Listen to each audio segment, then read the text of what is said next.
A little over a year ago, I started working with a client who has a family of 10. Him and his wife have 8 children, and he decided to get policies on his entire family. Now, how he uses his policies is first as a family bank. He was very interested in the idea of getting cash value life insurance because he understood that once his money passed through the cash value, he could borrow that money out and it would continue to compound. So he loved the idea of using these policies as his family bank and then also creating generational wealth, not just for his kids, but also his grandchildren when he eventually has grandkids. And a big part of this overall strategy is to create a lasting legacy, both for his business and his family in terms of his personal finances. So a little bit on his situation. Dad, who is the only family member I've spoken with to this point, owns a company. Mom takes care of the kids, which is a company. If you've got 8 kids, that is a lot of work. And here's exactly what he's doing with his policies. His plan is to move about $5 million into his family's whole life insurance policies over the next 5 years. You'll see it's over 5 to 7 years, but during the first 5 years, he's aggressively funding his policy and also his wife's policy. And then he funds the kids each for 7 years. But here's the big thing on this. During this 5-year funding period, his plan is to not just aggressively fund them, but aggressively use the policies, specifically through loans, for his business and expenses. And why he's doing this is because he wants to get $5 million into the policies, flow it through, have that money compound, at the same time use it for his business, and then after that 5-year funding period, he plans to stop funding the policies and then focus on repaying the loans. Since he can cash flow these policies aggressively, his plan is, initially, I'll put money in, I'll take money out, and then when I stop putting money into the premium and PUA piece, which builds the cash value, then I'll take that money that I was paying in and start to repay the policy loans. And why I am doing this is because at the end of the day, that $5 million I flowed through my policies has compounded for me the entire time. So 20 to 30 years down the road from now, I've got interest compounding on the $5 million. Let's take a look at his policies, and we'll also look at this loan model. We'll look at the loans coming out. I'll show you exactly what he's doing. So here's his policies, right? So you've got Papa. He's got the big one. He's funding $800K per year. He also has the biggest death benefit, close to $13 million. And this is actually needed as well, because he's got a company that he owns 100% of. He also has a family of his wife and 8 kids. So if anything did happen at his income level, that death benefit, it should be higher in my opinion, but it does provide a substantial amount of life insurance. Then we've got Mom and the 8 kids as we scroll all the way to the right. Too fast there, but yeah, a lot of policies. Rather than go through each one, what we put together is a personal family balance sheet, which consolidates all 10 policies onto one. So here's what we've got. All 10 family members. Year 1, we don't have the ages here since Papa started at 49 and their youngest is 1 year old. So big age range there. Their oldest child, I believe, is 18 years old. So 1 to 18 for their 8 children. The funding, when you combine the policies, for the first 5 years, just over $1 million. Now, do you think he's obligated to pay that $1 million per year? Meaning, is that his fixed premium payment? It is not. That's the last thing we would do. His minimum premium is just over 10%. It's at $104,000 and change. The rest is going toward our paid up additions rider, which I like to call a cash dump-in. 1, that maximizes the cash value. But 2, here's the big thing about that PUA rider, it's flexible. So in the event that his business is slow some years, he is not on the hook to get this $1 million in every single year. He might only do it 1 year, then have a slow 4 years, and then resume again with the $1 million per year. My point is, it's very flexible, so he's not locked into this. Now, with that said, his cash flow has been healthy. It's continued to increase, and he's in a business where whether the economy does well or not, a lot of his clientele are professional athletes, high-profile individuals that go to him for a very specific service that he's very, very good at. So that'll likely continue, and he feels good about being able to fund the policies at the desired level. So we've got the cash value. The combined death benefits over here are greater than $20 million. And then the annual yield, which is just the net growth rate after the cost of insurance and everything that comes with the life insurance policy. What is highlighted in yellow is the break-even point, which is very important to him because he wanted that cash value up front because he plans to use it for his business. What he wants to do specifically is this: cash flow the policies with $1 million a year for 5 years, build the cash value, and then take policy loans of about 80%. So it's $800,000 per year. He wants to do this for 5 years. And then the 6th through the 10th year, he's still funding the kids' policies at a low dollar amount. So during these years, he's going to pay interest only on the loan. He might pay some of the principal back, but will model interest only. And then the 11th year, he'll begin to repay the loan. Now, his actual plan is probably at the 6th year to start to attack the loan in order to pay down that loan interest. But for the sake of simplicity, we're going to look at funding and loaning for 5 years, then paying interest only on the outstanding loan for another 5 years, and then paying the interest plus the loan principal when I'm no longer paying anything toward my premium or PUA rider. Make sense? All right, cool. Let's take a look. So we've got the combined values on our loan workbook. And what we're going to look at here is the total interest he's going to earn on his policies and the total interest he's going to pay on his policies. So to the left is what we just looked at. These are our policy values. Then here we have our policy loan. The maximum loan represents 95% of what his cash value is, minus any outstanding loans. When we start to pull loans from the policy, you will notice that this goes down. So how he looks at this is as his available equity that he can access from his policy anytime he wants.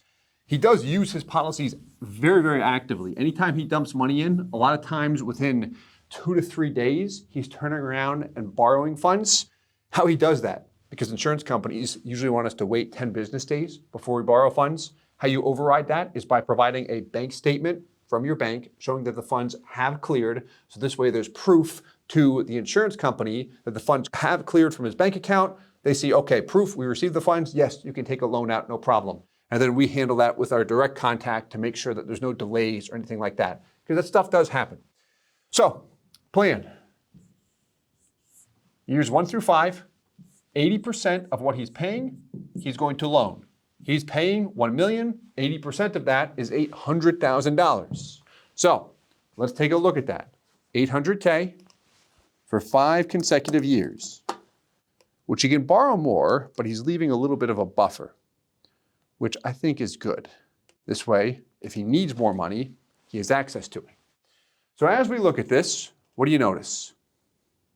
First year, he's close to maxed out because the maximum loan after he borrows that $800K is about another 40 grand. So close to the maximum loan. The loan interest rate on all of his policies is a fixed rate of 5%. Then we've got the loan balance at $800,000 and the annual interest payment. So to be clear here, his intention is to fund the policies for the first 5 years at about $1 million, take out $800,000, and then also pay the interest every year. Without paying any of the loan principal, what happens here? Well, every year that loan balance goes up, your interest payment is going up as well. This is being used for business too, by the way. So he owns 100% of his company, and he's using this for his company. This is where we also involve a CPA, since we're taking loans from a life insurance policy, which the IRS language states generally not tax deductible, but then we're using it for something that is usually deductible, a business expense, Many CPAs look at that and say, hey, you can potentially deduct this. So what I always recommend is work with a very good CPA that understands the laws. And in the event you get any of those letters from the IRS, you've got someone on your side that can thoroughly explain things and prevent misery in terms of audits and such, which he has one. We also have CPAs we refer. I've got a really good one that actually works for the SEC as well. And he's got his own accounting practice. He knows tax law inside and out. And he really, really understands life insurance and private foundations and all that good stuff. Anyway, to get back on track, first 5 years, he's taking those loans. Year 5, his interest payment alone is $200,000. And he also funded $1 million. That's the heaviest year in terms of out of pocket. This guy, let's focus on this a bit. The total comparison, the total gain on cash value. This is showing your total payments compared to the cash value. Why it's negative 121 in the first year is because you paid $1 million, you've got 880, the difference is the 120. Why it is positive year 4 by $81,000 is because you paid $4.2 million, you have $4.1 million. Hence the difference of $81,000 in your favor. So the total gain on cash value is just showing how much more you have in cash value than what you paid into the policy. And the thing to be aware of here is that continues to grow regardless if he has loans outstanding or not. This is exactly what small business owners we work with do. Real estate investors do this a lot too. So what we want to look at, total gain on cash value compared to total interest payments. Here's where it gets fun. Initially, it hurts. And I went over this multiple times. I'm like, this is the drawback right here, where you are paying more in loan interest than what your actual gain is on the policy. This is why you would not do this. Just so you know, like this is what I would look at as well. And he looked at it and said, I get that. I am purely focused on the long-term benefits here. Of course, I want to see the short-term hit. And if it hurts me too much, I won't do it. But looking at it, he said, this I can absorb. I can more than absorb this. And the long-term gains more than outweigh the short-term loss that I'm taking here. So the spread column is just going to show you the difference here. So if he does nothing other than pay loan interest forever and never pay any of his principal, it is by the 10th year that the total gains on the policy have exceeded the total interest he's paid on this policy. And then from that point forward, it just gets better and better. And he's paying, in this example, $200K per year in loan interest. But his cash value is growing by a lot more than that. So this takes into account the total gain, but he's got $5.2 million here compounding for him, which is going to more than exceed the 5% he pays on $4 million. See what's going on here? He's earning interest on a larger bucket of money. His plan, though, is to do what? Begin to repay it year 11. Let's start to repay it. He's paying $200K toward the loan interest. So what we'll do is apply $500K toward the loan payment. 3, 4, 5, 6, 7, 8. Paste. Beautiful. So making those principal payments toward the loan. You're still paying interest at the same time over here. Paying the loan down. There you go. The cost to finance all of this, $2.3 million. What he gained, though, by doing this, more than $5 million, along with the tax benefits. The spread, $2.75 million gain when we back out the loan interest. And that's not accounting for what he's probably going to be able to do with the cash value buildup being tax deferred and using the cash value tax free, because we're not mecking the policy out, we're following IRS rules. And then also potentially getting a tax deduction. That's between him and his CPA, but see what's going on here with the benefits there? So that's how he plans to use the policy. So the benefits it provides are as follows. He gets a lot of money, $5 million plus, into his policies. That money compounds, and when he pays it back, he has his $5 million back, plus the interest he's earned the whole time. And the benefits here, one, his entire family is insured. He can also teach his kids how to use these policies because those policies are going to compound and be worth a lot of money by the time they're of age and actually can use the policies. He's starting them off quite nicely now. He's putting about $5K per year into each of his kids' policies. The cash value grows without any risk, safe, liquid, tax-free place we could put money. He plans to use his money continuously for his business, and he doesn't need a bank for financing, which is huge to him. He doesn't want that. And then also, he can take tax-free income when he retires. So overall, what he's doing here is creating a lasting legacy for his family and his business. At some point, we might incorporate a family office there, which means we're going beyond just him in terms of making and authorizing decisions.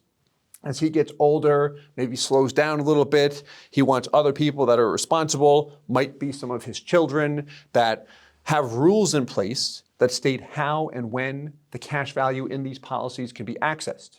Also, it stipulates how the death benefit is paid. Right now, his wife is just the beneficiary of his policy. However, the plan is to eventually set up a trust. This way, the trust receives the proceeds, and the trust spells out how those death benefit proceeds should be used. So that's a little bit of that family office concept. Then we've got a business continuation plan. Again, he's working with some very high-profile people. And if the business goes beyond him, he is in his late 40s. He started in his late 40s. He's in his early 50s now. So if it goes beyond him, say in 10 to 15 years, he says, hey, I'm kind of slowing down. I want to retire. Who's going to take over? He could sell it, or it could stay within the family. Kids aren't old enough really to make that decision yet. They're still growing up, so time will tell. But being able to use these assets, the policies, for the business is something he wants to do. Not just the cash value, but when he passes, some of those proceeds can be used for the business if the plans are to expand or something of that nature. And really, from a long-term perspective, especially once he gets beyond those first 5 years, the family doesn't have to worry about money anymore. With the size of those massive death benefits that are all paid out 100% income tax-free. So that is how this family of 10 is using their high cash value life insurance policies. Let me know your thoughts. If you have any questions, please leave them in the comments below, or you could DM me on LinkedIn or visit our website, ibcglobalinc.com. And as always, I hope this helps.